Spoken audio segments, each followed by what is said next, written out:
నిఖిలపై దాడి చేసిన చైర్మన్ నిఖిలపై దాడి చేసిన చైర్మన్ నిఖిలపై దాడి చేసిన చైర్మన్ నిఖిలపై ఉన్నా చేతల మనుషులు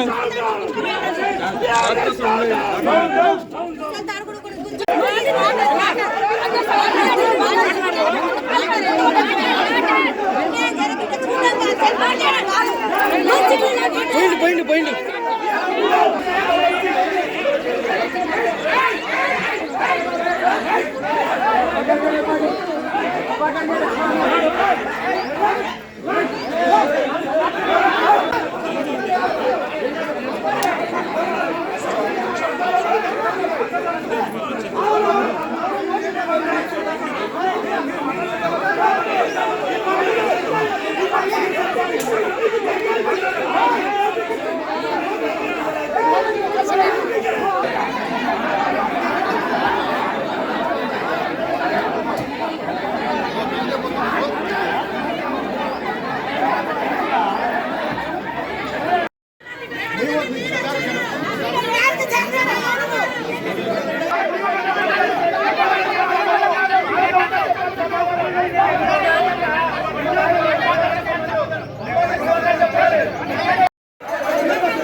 అందరికీ నమస్కారం.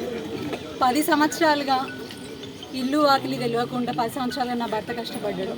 ఆ కష్టానికి ప్రతిఫలం ఇదండి. టీఆర్ఎస్ పార్టీలో పనిచేసినందుకు వాటి ఫలితం ఇది. 15 రోజులు పార్టీకి వ్యతిరేకంగా 15 మంది కౌన్సిలర్లు వచ్చి అవిశ్వాసం పెట్టిన రోజే మేము గెలిచినామండి. దాన్ని తట్టుకోలేక ఇవాళ వాడిని పిచ్చతిట్లు తిట్టిన మనిషికి దండూరి పావని అనే ఆమె పార్టీ నుండి బయటకు వచ్చి మంత్రిని నానా విధాలుగా తిట్టినామని 50 లక్షలకు కొని మా అందరి ఆత్మగౌరవాన్ని దెబ్బతీసింది.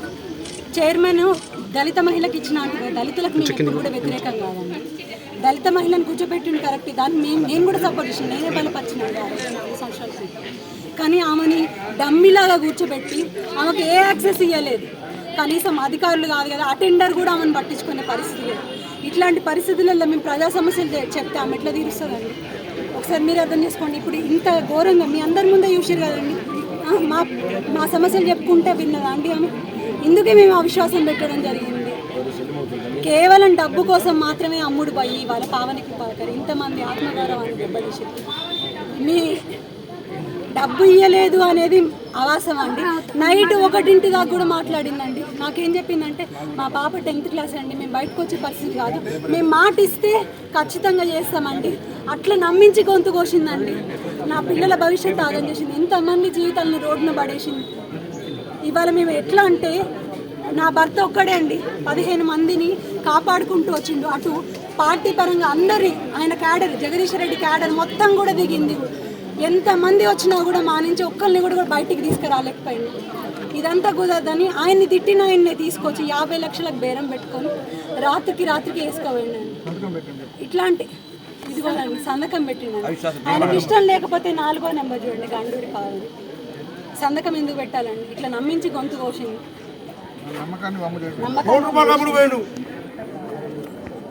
ఇవాళ మేము చెప్పదలుచుకుంది ఒకటే అండి. మేము ఎప్పుడు కూడా ప్రజా సమస్యల మీదనే మా గలాన్ని వినిపించుకోదలుచుకున్నాం. ఈ అవితిని ఖచ్చితంగా ఎండగడతాం. మేమందరం కూర్చొని ప్రజా సమస్యలను ఎట్లా పరిష్కరించగలుగుతామో ఆ విధంగానే ముందుకు వెళ్తాం. మేమందరం ఒకటే చెప్తున్నాం, దళితులకు పెద్దపీట వేసిన అని మాజీ మంత్రి ఒకటే చెప్తున్నాడు కదా. ఇవాళ ఆయన పదవికి రాజీనామా చేయమనండి, ఆ ప్లేస్లో ఎవరైనా దళితుల్ని పెట్టమనండి, అంటే సపోర్ట్ చేసి గెలిపిస్తాం.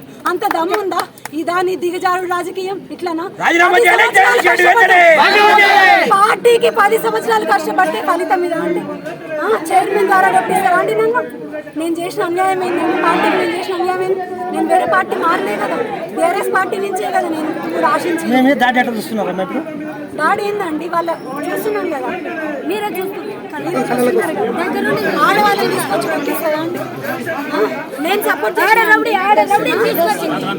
శాంతియుతంగా చేస్తున్నాం. మీరు చూసి మెళ్ళున్న పుస్తకాలు కూడా లాక్కొని ఇలాంటి మనుషులు, ఇలాంటి రాజకీయాలు చేస్తున్నారు.